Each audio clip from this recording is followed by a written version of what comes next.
The Rikers Island Jail, New York. The door slammed shut. The door slammed. The lights stayed on. And somewhere inside, a young man pressed his face against cold steel.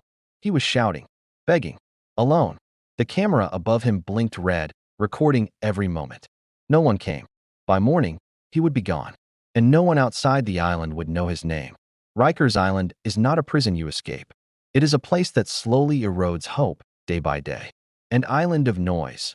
Rikers Island sits between Queens and the Bronx, surrounded by water that carries the city's constant hum. Planes roar overhead every few minutes. Sirens scream through the night. The city never sleeps, and neither does Rikers. People imagine jails as quiet places. Rikers is not. It is loud, overcrowded, and relentless. Even the silence can be dangerous. The truth of waiting. To understand Rikers, there is one truth first. Most people inside are not convicted. They are waiting. Waiting for trial. Waiting for bail.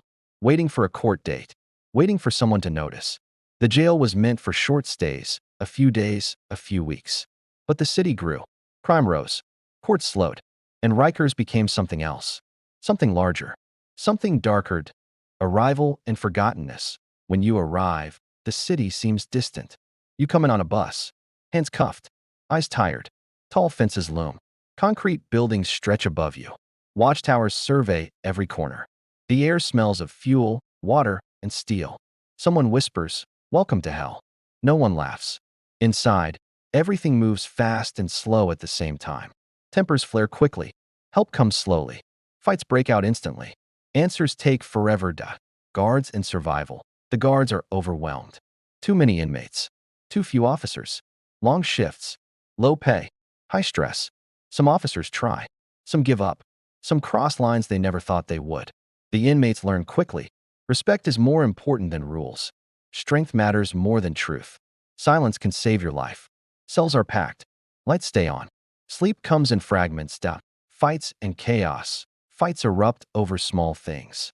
A look, a word, a spot in line. Guards rush in, or sometimes don't. Sometimes they wait. Cameras watch, recording but not intervening. Different buildings develop reputations. One for trouble. One for fear. One for punishment. Men learn the landscape. Which officers to trust, which to avoid, which floors are controlled by gangs. Teenagers in adult cells. Some of the youngest inmates are only 16, 17, sometimes even younger. They are in adult buildings. Their goal, survive. Do not cry. Do not provoke. Do not die. Reports later document abuse, isolation, neglect. But inside, reports have little effect. Time moves differently here. Days are endless. Nights are dangerous. Hope fade and Marcus' story. Marcus has been waiting for trial almost a year. No conviction. No sentence. Just waiting. Every night, he writes letters to his mother. Letters he may never send. Marcus has learned the rules. Never stare. Never borrow. Never owe. Never sleep too deeply. He observes fights, officers turning away, men dragged down halls, stretchers returning empty. Hope fades fast. Power outage chaos. One night, the power goes out. Lights flicker. Doors rattle. Men shout. Something heavy falls. When the lights return, one man does not rise. The report reads, medical emergency. The cameras show chaos. No one is charged. Rikers moves on. Stories leak out. Over decades, stories emerge. Beatings, cover-ups, lost paperwork. Men ignored until tragedy struck. Lawyers file suits. Families demand answers. Investigators visit. Politicians promise reform. Inside Rikers, little changes. Then footage leaks. Grainy videos of assaults, neglect, chaos. The outside world is forced to confront what was happening. Investigations in numbers. Investigations follow. Reports call it systemic failure. Numbers shock. Injuries, deaths, suicides. Years of warnings ignored. Still, the island remains open. A new officer starts his shift, hears screaming, checks logs, calls for help. No answer. Too long. By the time the door opens, it is quiet. Supervisors follow protocol, offer statements, assure investigations are ongoing. The officer knows the truth. He was told to wait, told not to act, told this was normal. And that is scarier than the screaming itself. Neglect as danger. Rikers does not break by accident. It breaks because too many allow it. Dawn rises. The city moves. Coffee brews. Phones ping. Life goes on. Inside Rikers, another bed is empty. Another name added. Another family waits for a call. Urgent reports sit ignored. Staffing warnings unheeded. The most dangerous thing is not violence. It is neglect. Cameras are adjusted. Logs rewritten. Stories rehearsed. And then, a single piece of footage surfaces, undeniable, exposing a system long allowed to fail. The question arises, was Rikers broken by neglect? Or designed this way? The morning shift, Rikers Island wakes before the sun. The lights never go out, but the mood changes as dawn approaches. Shouting slows. Footsteps grow heavier. Guards swap shifts with tired eyes, stiff backs, and aching bodies. Inmates line up for breakfast trays, already cold. Somewhere inside, a sealed evidence room sits locked. Behind it, a video file exists that would one day challenge everything people thought they knew about the island. But no one is supposed to speak of it. The island is alive, moving with its own rhythm. A rhythm dictated by schedules, shortages, and chaos. Many jails in one. Rikers is not a single jail. It is many jails stitched together. Buildings numbered instead of named. Corridors carrying the smell of sweat, metal, and cleaning chemicals. Floors holding stories no one dares repeat out loud. Each building has its own rules. Each floor its own dangers. Violence is visible, but for many inside, the worst enemy is waiting. Waiting for a judge. Waiting for a lawyer. Waiting for attention that may never come. Some men wait months. Others wait years. All measure time in meals, head counts, and the small routines that keep them alive. Marcus and the observer. Marcus stops counting days. He has learned that marking time makes it slower. Instead, he observes who survives, who breaks, who disappears without explanation. Every few weeks, a name is no longer called during roll. No notice. No goodbye. Just gone. Guards say transfers happen. Everyone knows that isn't always true. Marcus notices patterns, the way some doors stay closed a little longer than normal, the way some calls for help are unanswered. He sees the system learning its own rhythm of neglect. The new teenager. One morning, Marcus notices a new face. A teenager, skinny, eyes too wide, appearing out of place in a building meant for adults. "Where do I sleep?" the boy asks. No one answers. By lunch, he is bleeding. By dinner, he is gone. The island swallows people slowly, almost invisibly. And the staff know it, but they are drowning in the system as well. Officer Reynolds' experience. Officer Reynolds has worked on Rikers for over a decade. When he began, he believed in rules, order, and keeping people safe. Over time, that belief cracks. 16-hour shifts, staff shortages, unanswered calls, complaints piling up. Reynolds has seen things he never tells his family. Fights erupting over breathing space. Inmates hurting themselves to escape isolation. Officers losing control. Reports go nowhere. Reforms bring more paperwork, but the same chaos remains. Buildings deteriorate. The physical spaces show their age. Doors jam. Cameras fail. Mold spreads along ceilings. Despite this, the number of inmates keeps rising. Pressure grows. Mistakes multiply. Rikers becomes a place where survival is dictated less by personal action and more by structural failure. Night shift emergency. One night, Reynolds is assigned to a notorious housing unit, where help arrives late, or not at all. An alarm sounds. He runs. 2 men on the floor, one moving, one not. Medical is called. Too late. The report lists natural causes. Reynolds knows better. Cameras know better. But the footage disappears. This is the rule on Rikers. The inconvenient truth vanishes. Outside the island, families seek answers. Outside, families fight for answers. Angela, a mother, waits weekly to see her son, held for a minor charge he cannot pay bail for. One visit, he does not come out. A guard eventually informs her of an incident. No details, no timeline. 2 days later, the phone call arrives. Her son is dead. She demands answers, footage, accountability. Months pass. No charges. No consequences. She joins other families. Patterns emerge. The same buildings, the same officers, the same excuses. Something is wrong, and it isn't random. Investigators enter. External investigators arrive. They are shown the clean hallways, freshly painted units, quiet floors. The jail presents its curated story. Yet some staff begin to speak quietly. Carefully. One slips a note to a journalist. Another leaks a logbook. A third hints at missing videos. Then, the sealed evidence room is opened.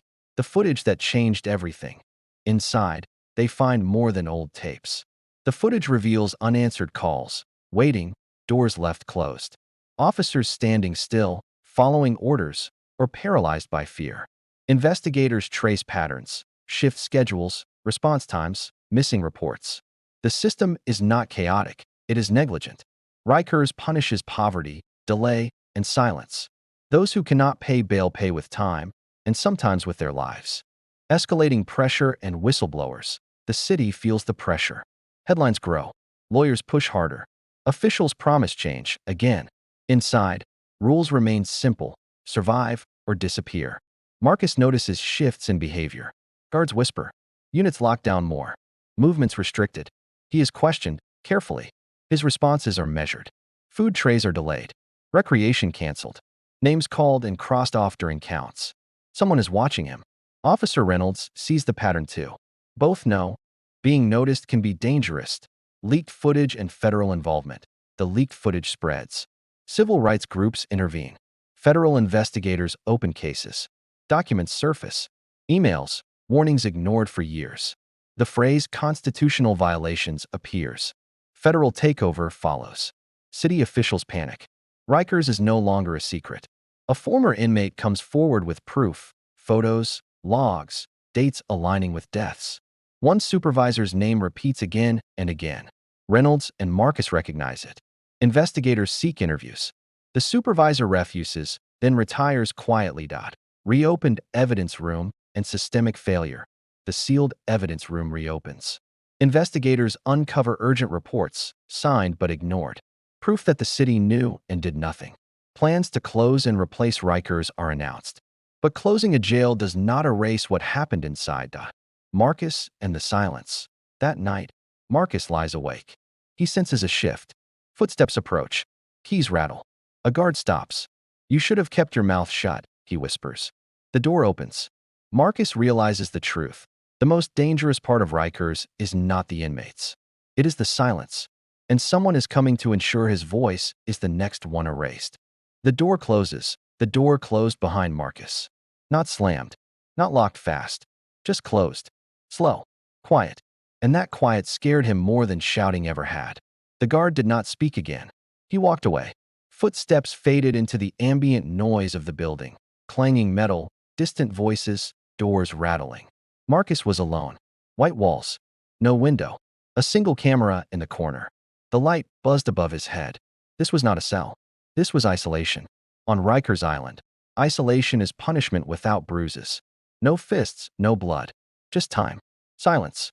And your own thoughts. Marcus had seen men return from isolation changed. Eyes empty. Hands shaking. Some spoke to themselves. Others never spoke at all.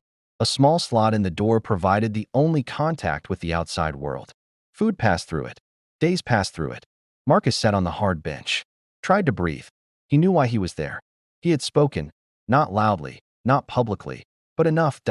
The island reacts. Outside, the island responded. Like a body fighting an infection.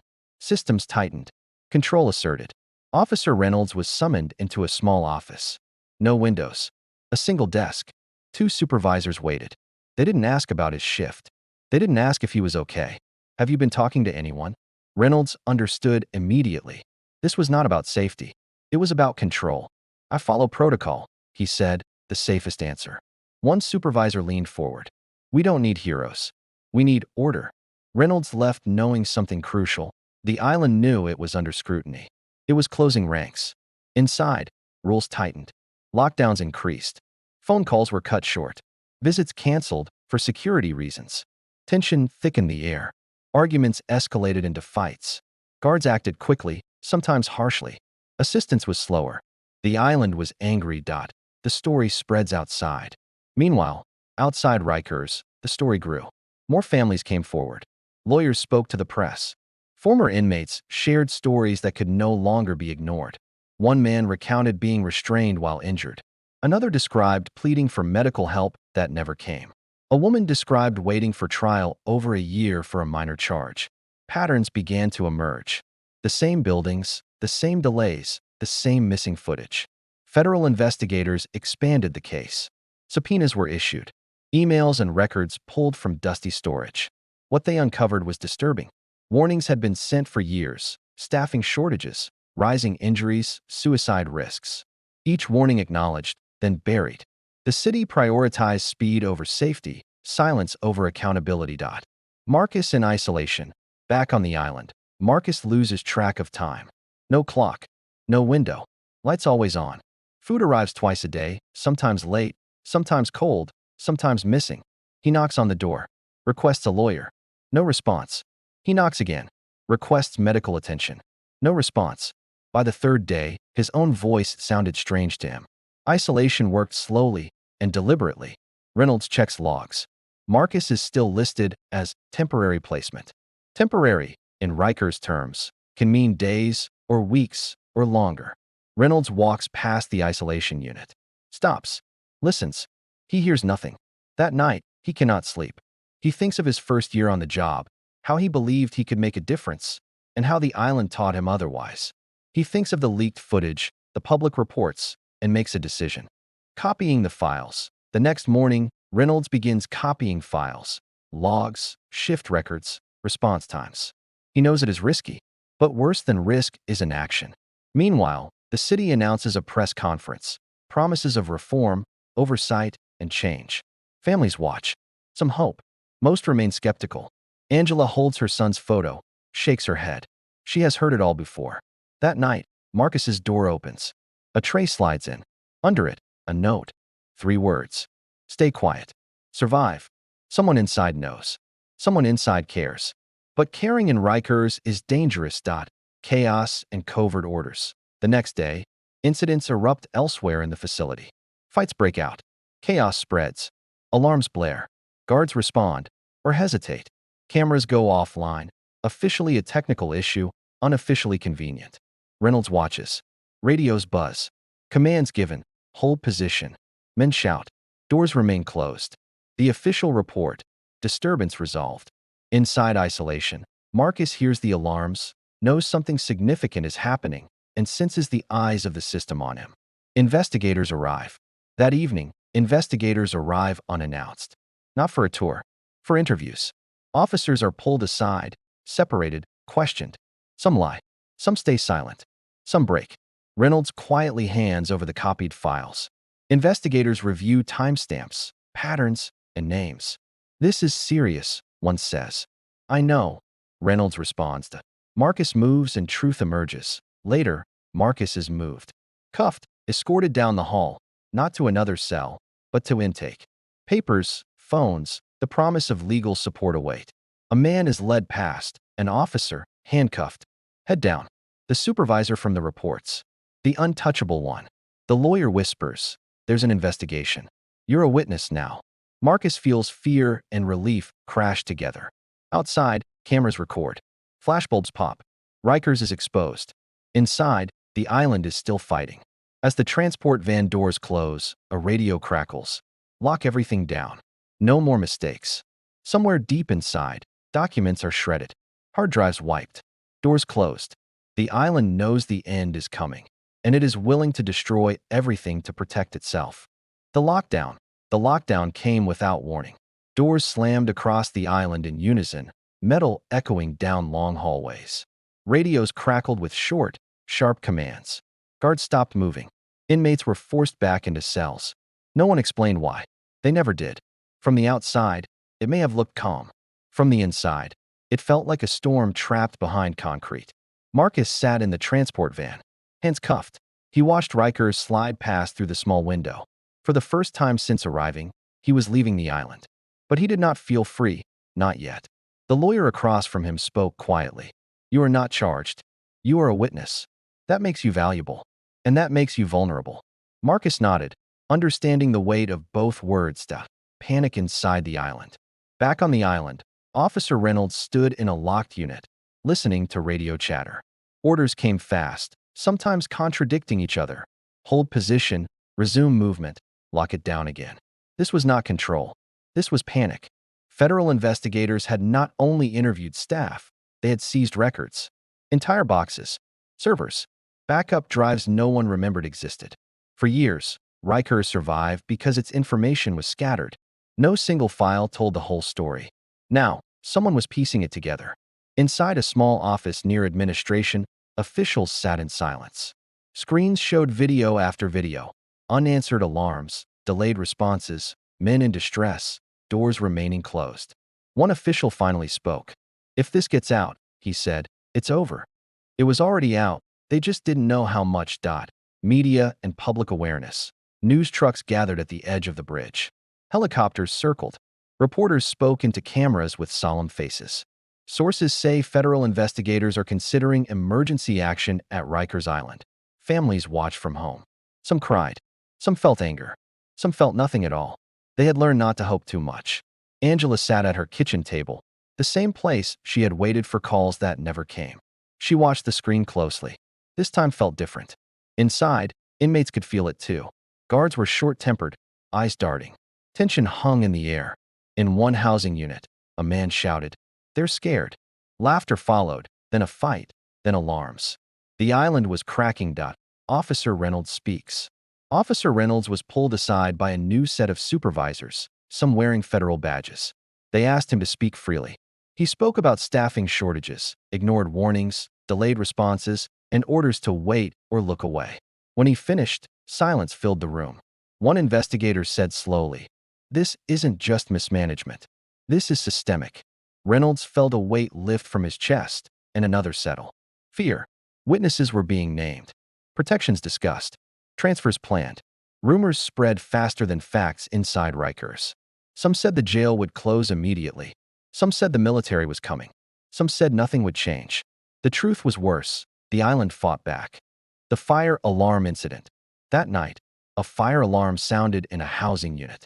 Smoke filled the hallways. Doors jammed. Inmates shouted. Guards hesitated, mindful of cameras, investigations, and oversight. They waited for orders.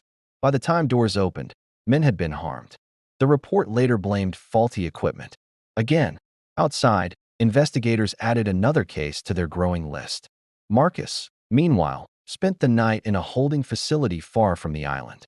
Clean walls, quiet halls, a bed with sheets. But he lay awake. Every noise made him tense. Federal building testimony. In the morning, Marcus was escorted to a federal building. Glass doors, flags, people in suits. A place of authority, powerful and cold.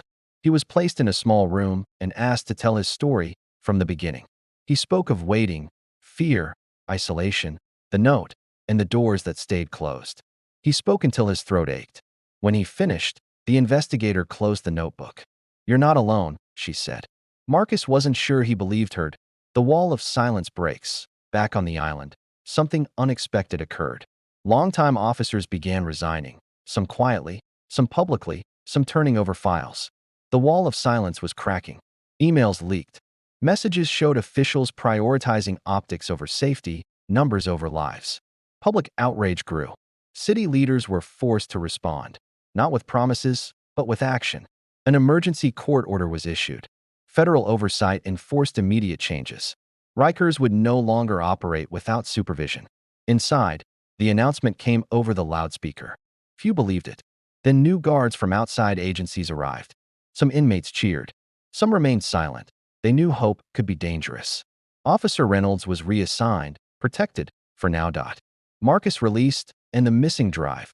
Marcus was released later that week. As he stepped into daylight, cameras flashed. Someone shouted, "What was it really like inside?" He paused, thought of the screams, the silence, the doors, then answered softly. It was a place where time disappeared, and people disappeared with it. The clip went viral. Then came the final blow, a sealed internal report. It confirmed years of neglect, cover-ups, and ignored warnings. Decisions, signatures, and consequences were documented. The question was no longer if Rikers would close, it was how soon. But deep inside, in one last locked office, a hard drive remained missing. The files it contained, covering the darkest years, the incidents no one survived, vanished. As investigators searched, the bridge lights flickered on at dusk. The island sat quiet, almost calm. Too calm. Whatever was on that drive, someone had risked everything to take it. And if it surfaced, it would shake more than a jail. It would shake a city. The missing hard drive, The hard drive was gone, and everyone knew it. On Rikers Island, missing things were nothing new. Food trays disappeared. Paperwork vanished. Sometimes people seemed to disappear too. But this was different. This wasn't negligence. This wasn't chaos. This was evidence. Federal investigators stood inside a small, empty office. Desk drawers hung open. Cables lay disconnected. A thin outline in the dust marked where the hard drive had rested for years. One investigator spoke quietly. Whoever took this knew exactly what they were looking for. That single sentence changed everything. Because accidents leave confusion, intent leaves clarity. And this felt intentional. The room felt colder after that. A city holds its breath. Outside the island, the city slowed. News anchors spoke carefully now. No casual tone. No light banter. Words were measured. This could be one of the most serious failures in modern jail history. Families watched from living rooms and kitchens. Some leaned forward. Some stared blankly. Angela sat frozen in her chair. Her hands trembled slightly. She had waited too long to look away now. The missing drive became the center of everything. Because everyone understood what it meant. If it surfaced, denial would end. Delays would collapse. Excuses would disappear. Truth would no longer be negotiable. What the drive contained, the hard drive didn't hold summaries. It didn't hold reports written after the fact. It held raw footage. Years of it. Unedited recordings. System logs. Archive camera feeds. Moments that had never been explained. Incidents that had never been documented. Doors that stayed closed when they should have opened. Not speculation. Not interpretation. Reality, captured exactly as it happened. Inside city offices, phones rang without pause. Lawyers argued. Advisors whispered. Careers hung in the air like glass about to shatter. Someone finally asked the question no one wanted to answer. How many people knew? No one replied. The silence said everything. Fear shifts sides. Officer Reynolds watched the news from a small apartment far from the island. His relocation had been quiet. No announcements. No recognition. Just protection. For now, he understood something others were beginning to realize. Whoever took the drive didn't act alone. No one walked out of Rikers with that much data without help. Inside the jail, fear spread, but not among inmates. Among staff. Some guards stopped reporting for duty. Others avoided cameras. Some attempted to rewrite the past with paperwork. But it was already too late. Truth doesn't erase easily. Marcus and the weight of survival. Marcus watched from a secure location, surrounded by people whose job was to keep him alive. He still slept lightly, still woke at every noise. Leaving the island did not remove it from him. A reporter asked if he felt relief. Marcus paused before answering. I feel responsible, he said, for the ones who can't speak. Freedom, he understood, did not come without obligation. The countdown, days passed. Then weeks. No hard drive. Some believed it had been destroyed, thrown into water, crushed, burned. Then a website appeared. No name, no logo, no explanation. Just a timer. 12 hours. Nothing else. The countdown reached 0. And the first file dropped. The footage, the video was grainy. Old. A hallway. A man on the floor. An alarm sounding. No response. The date was visible. The time was visible. The outcome was unmistakable. Within minutes, the site crashed. But it didn't matter. Copies spread instantly. Then more files appeared, one after another. Footage showing in action. Logs revealing altered timestamps. Emails instructing delays. There was no debate. Video does not argue. Public reckoning. The city erupted. Protests filled streets. Chants echoed between buildings. Close Rikers. Justice for the forgotten. City leaders stood before microphones again. But this time, words sounded hollow. Arrests followed. Not inmates. Officials. Supervisors. Administrators. Charges were announced. Negligence. Civil rights violations. Obstruction. Officer Reynolds watched names scroll across the screen. Some were familiar. Some weren't. There was no satisfaction. Only wait. Angela's moment. Angela watched too. When she heard the name connected to her son's case, she broke down. Not from joy. From release. Acknowledgement had finally arrived. Too late. But undeniable. The final word.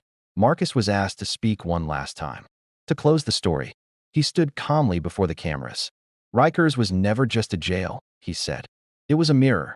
And we didn't like what it showed us. Weeks later, the decision came. Official. Final. Rikers Island would close. Not someday. Not gradually. Permanently. The end of Rikers. The announcement echoed nationwide. America's most notorious jail was finished. The island fell quiet. Buildings emptied. Cells opened one final time. Some inmates were transferred. Some were released. Some were finally seen. The gates closed. For good. Years later, the island still sat in the water. Silent. Concrete aging. Windows dark. Most people passed it without thinking. But those who knew, they remembered. Rikers Island did not fall because of one crime, or one death, or one video. It fell because silence lasted too long. And when the truth finally spoke, the walls could not hold it.